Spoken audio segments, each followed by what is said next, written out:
Hi guys, I'm just going to talk to you a little bit about the Buggy Lab. There's some things that I would love to say, but it just takes so much time, and if you're really struggling and you're not quite understanding what this whole thing is about, I'd love to just like kind of hopefully help you understand it a bit better. So first of all, I wanted to talk about the purpose of what we're doing for the Buggy Lab and also some of the data collection methods that I've seen, and just to explain to you a little bit about what you're seeing and why you're seeing it. So first of all, the reason why we're doing the purpose of the Buggy Lab is to determine if the buggy is moving at constant speed. It's one thing to be able to look at it and just say, that looks like it's moving at constant speed, but that's not an observation. It's a hypothesis. You're asserting that it's moving at constant speed, but now you have to prove it. And you can't just prove it by saying, well, look at it. You can't do it that way. You have to prove it with empirical evidence, which means you have to collect data, and that data has to prove, or it can't prove it, but it has to support the idea, the explanation that it is moving at constant speed. So there's tons of different ways that I've been seeing students measure the Buggy Lab. And let's just start by talking about the first idea that a lot of us had, which is let's start at 0. And I apologize that I'm typing this instead of drawing it, but I can't really draw it. Let's start at 0, and let's go all the way to 100 centimeters, which is 1 meter, right? If you take the time that it takes, let's say the time it takes for the buggy to go from 0 to 100 is 30 seconds. If you take that time, that's going to tell you how long it takes to go from point 0 to point 100.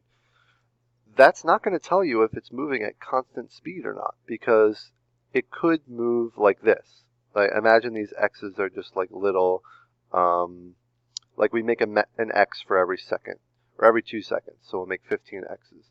So our first x is here, our second x is here, third x, fourth x, and then fifth x, 6x, 7x, 8x, 9x,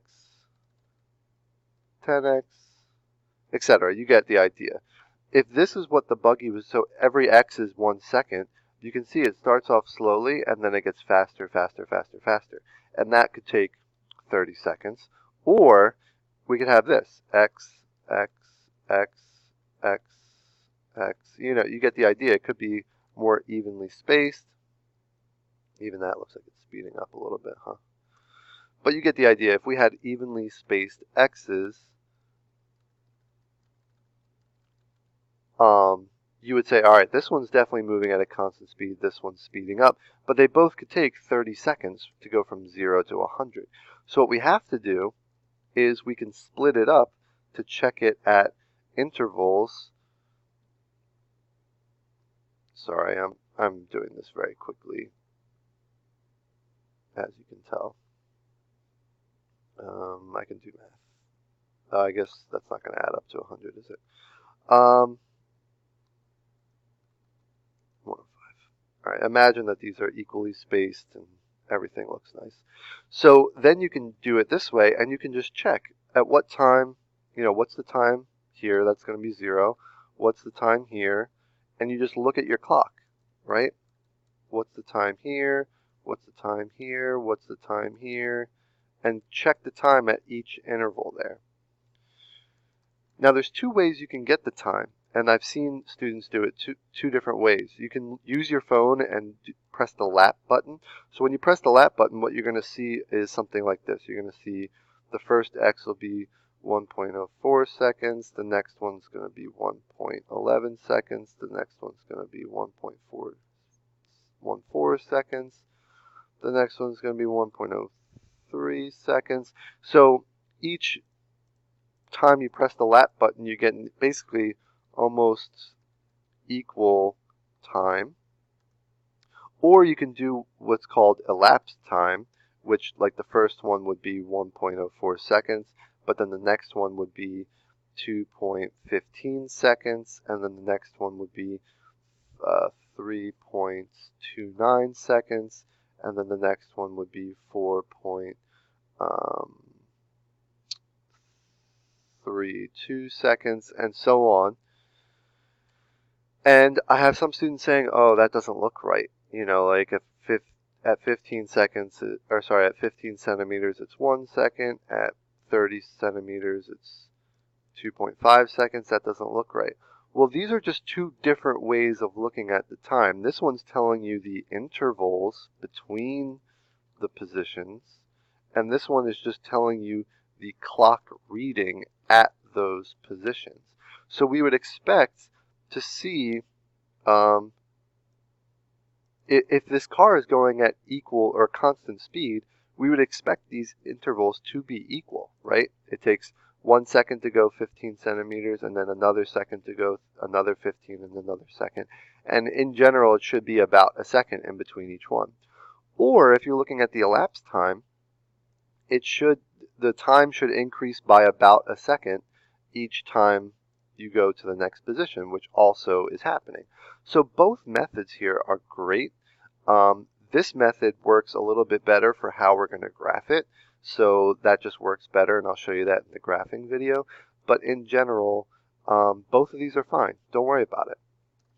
And then finally, the other way you could have done it is if you just checked the position at time. So here's my meter stick, and you just basically look and you say, all right, I'm going to put a mark at each second, let's say, so, or every 2 seconds. So we start off here at 0, 2 seconds, 4, 6, 8, 10, 12, 14 seconds. So you just always press a mark when you look at the clock and you see that, so this is 0 seconds, 2, 4, 6, 8, 10, 12, 14 seconds. And then what you do is you measure the position, the distance between this. So you can measure it, and the distance between that, let's say, is 15.2 centimeters, and then the next distance is,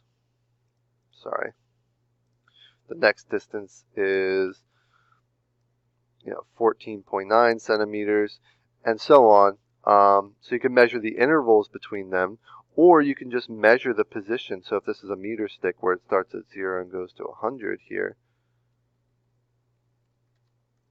then you can just measure the position. So this is 0, this is 15.2, then the next, at 4 seconds, maybe it's 30.6 centimeters, and then at 6 seconds, it's 45.9, and then at 8, it's 61.2, and so on. And so you're seeing the centimeters increase as the time goes on.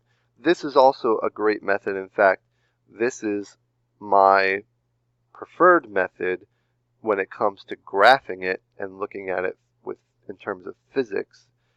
But it's also, I think, one of the harder methods to do in the lab, so I don't blame you if you can't do it, or if you did it one of these other two ways. But anything that you see that looks like this is totally fine.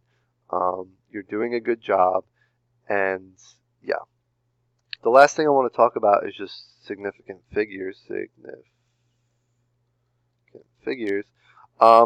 When you're looking at things, and when you're measuring things, you have to make sure that you look at the accuracy of your data. So when you're measuring, if you can only see, remember, it's always to the last digit. So if you think your car is at 15 centimeters, that means that you know it's 1, it's not 2, it's not 0, and this 5 you're pretty sure about. So this could be like 14 centimeters, it could be 16 centimeters. If you think your measurement's within that range, this is what you would write. If you're like, it's definitely 15, but I think that last one is 0.5, then that means that this could be 15.3, it could be 15.7, and you're not quite sure, you think it's about 15.5. All right. Usually those are the two most common precisions in this lab. So make sure you look at that. And then your time, if it's on your phone, you can trust your time. If it says like 1.32 seconds, you can leave it in 3 sig figs. If you're looking at your timeline as you're like scrolling through a video, and it just gives you 0 2 seconds. That's just, remember, that's just 1 sig fig of precision, which means that's not very accurate. So you either may want to think of a different way to do it, or just remember when you're calculating things that you're only going to be able to measure it in 1 sig fig. All right. So I hope that kind of helped to explain what's going on with the Buggy. I'm going to take this data and I'm going to put it in a spreadsheet, and I'll explain to you how we would go through and graph each one so you can see whether or not this thing is moving at constant velocity. All right, thanks.